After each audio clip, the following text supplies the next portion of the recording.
என்ன அப்படி பாக்குறீங்க? இல்ல, இப்ப நீங்க சிரிக்கும் போது உங்க முகத்துல ஒரு சந்தோஷம் இருந்துச்சு.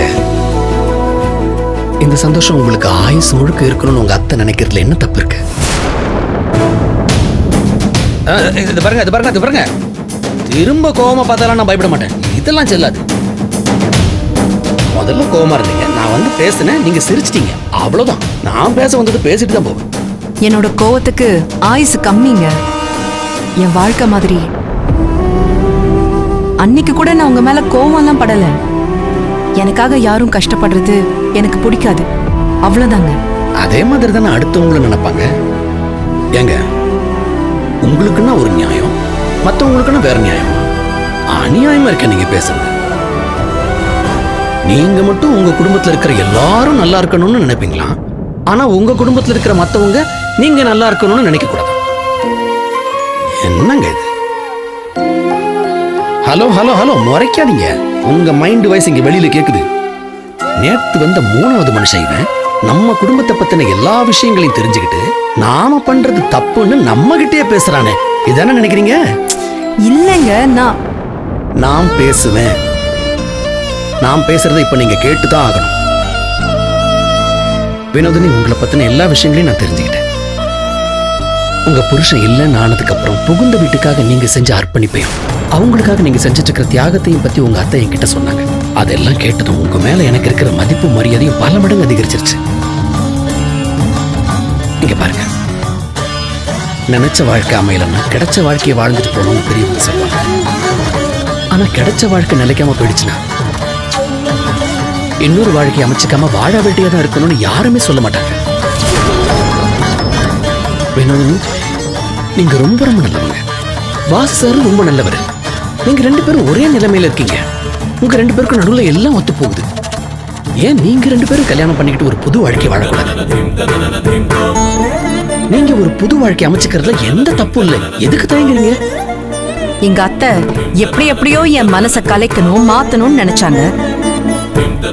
புதுசா டிராமா கூட பண்ணி பார்த்தாங்க. ஒன்னும் வேலைக்கு ஆகலன்னதும் கடைசியா உங்களை அனுப்பிட்டாங்களா? நல்லா இருக்கு. ஹலோ ஹலோ ஹலோ, உங்க அத்தை ஒண்ணு என்ன அனுப்பல. உங்க கதையை கேட்டு அதுல சில கரெக்ஷன்ஸ் எல்லாம் பண்ணணும்னு நானா தான் களத்துல இறங்கிருக்கேன். சரி, இப்ப என்ன?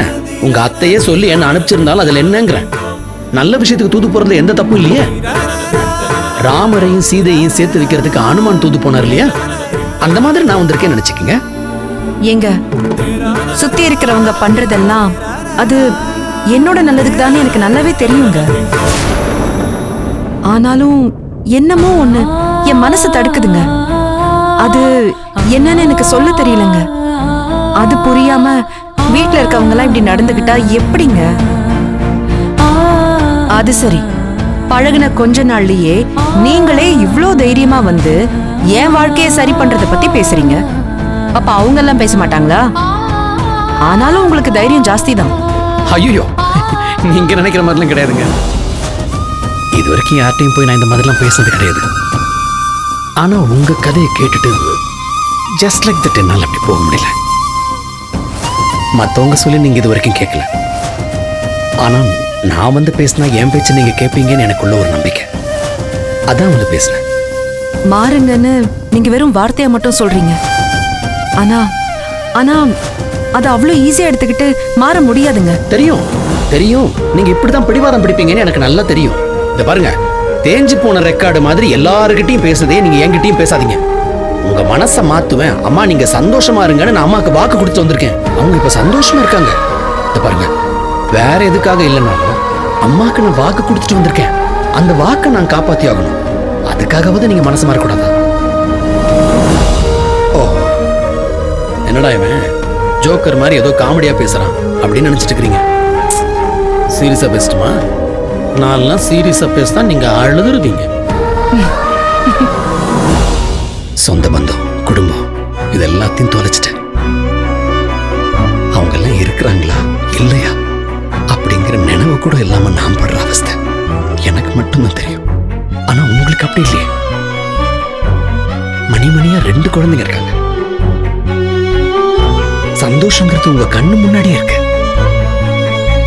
வாழ்க்கை உங்க முன்னாடி நின்னு வாழ சொல்லி காத்து நிக்குது. எதுக்கு நீங்க வாழ மாட்டேங்கிறீங்க? நீங்க சந்தோஷமா இருந்தீங்கன்னா உங்க சந்தோஷத்தை கொண்டாடுறதுக்கு 2 குடும்பங்கள் காத்துட்டு இருக்கு. அவங்கள ஏமாத்தி உங்களை நீங்களே ஏமாத்திக்காதீங்க வினோதினி. இங்க பாருங்க, நான் சொல்றது கேளுங்க. உங்க பழைய வாழ்க்கைய ஒரு கெட்ட கனவா நினைச்சு தூக்கி எறிஞ்சிருங்க. பாசு சார் மாதிரி ஒருத்தர் உங்க வாழ்க்கையில வந்து நிக்கிறது ஒரு பெரிய வரம். இது ஒரு பொன்னான வாய்ப்பு. கிடைச்சிருக்கிற வரத்தை தட்டி கழிச்சிடாதீங்க. அப்புறம் நீங்களே நினைச்சா கூட அது திரும்ப கிடைக்காது.